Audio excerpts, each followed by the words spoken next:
Hello everyone and welcome back to the channel. I am just another sim guy. Now if you can hear quite a lot of background noise, humming, fans, etc. It is hot AF in the UK right now. It is some heat over here.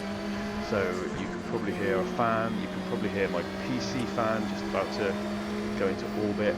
It is very, very warm. So I really appreciate you taking some time out of your very hot, sticky day to spend it with some of my race footage. You'll see I am in RaceRoom and I am driving something a little bit different today. At the risk of sounding like an Australian strange person, can you guess what it is yet? Well, it's actually the same as the car I was just following. It is a Volvo 240 Turbo from the Touring Classic range on RaceRoom, and they're a little bit strange. They're not particularly sporty. You know, you're racing against, you are racing against the BMW M3, which is a nice car for that era, I must admit. And I had one that shape many years ago, not an M3, just a normal one, a 320. There's also the BMW 635 CSI in this class, and the Nissan Skyline GTR R32. But this Volvo, I mean, without wanting to be rude to canal barges, it handles a little bit like you'd imagine a canal barge would handle if you tried to turn sharply. It's a bit like a massive boat. I don't think my driving's helping, if I'm particularly honest. But yeah, I was struggling. I had the AI set at 105, I think. So they had a little bit of pace behind them. But this doesn't drive like much else. I mean, there's not a lot of electronics going on. I don't even think they're particularly powerful. I just think they're heavy and wallowy, and they just don't handle particularly well. So I don't know if the reason I'm quite so far behind is my driving, or whether this car is outclassed against these other cars in the same section. But you'll see, you know, like that bit there, the BMW just came alongside me. Just seems to have more. Oh, sorry, it's another Volvo. It's not a BMW. I'm talking out my rear end. So yeah, it's absolutely the car. It's all down to me, and I'm an idiot. So there we go. I'm glad we sorted that out. See you next week. Anyway, I'm not going to talk all over the replay for this one. I want to let you guys have some time with the footage and see what you think. It's optimized reasonably well in my Quest 3 VR at the moment.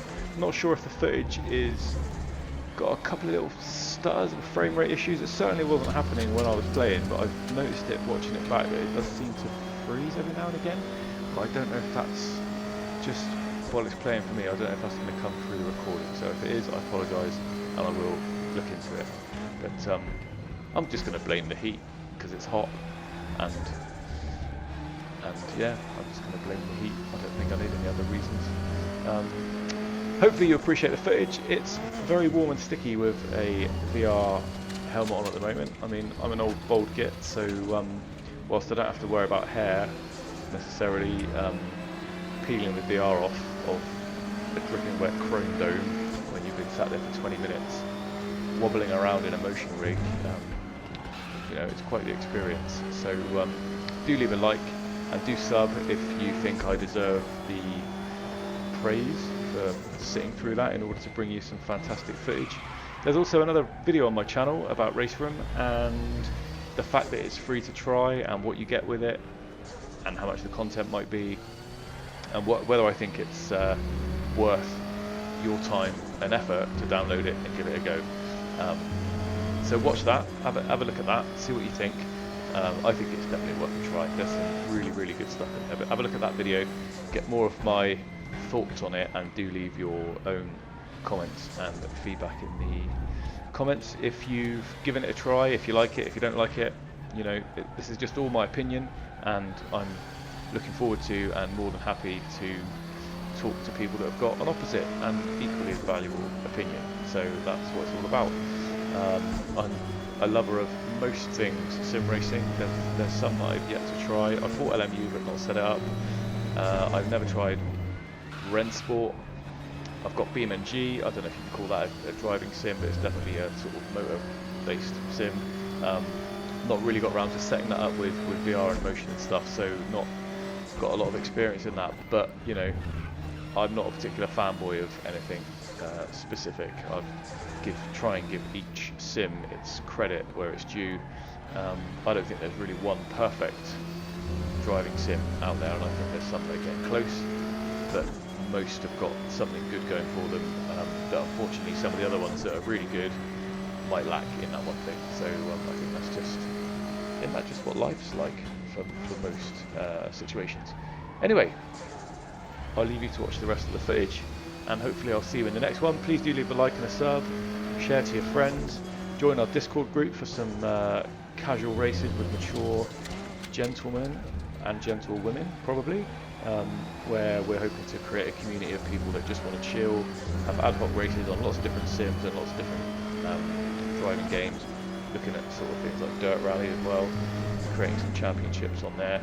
Just, you know, low stress, high fun environments with no toxic behaviour and not taking ourselves too seriously. So if that sounds like the sort of thing you might be into, do join up, and over the next couple of weeks, as the numbers increase, I'll start looking into creating some community sessions on whatever the most popular sims might be. Hopefully see you there. Enjoy the rest of this race, and I look forward to hearing from you in the comments. I've been just another sim guy, and you've been great for sticking with me till the end. I'll see you on the next one. Peace.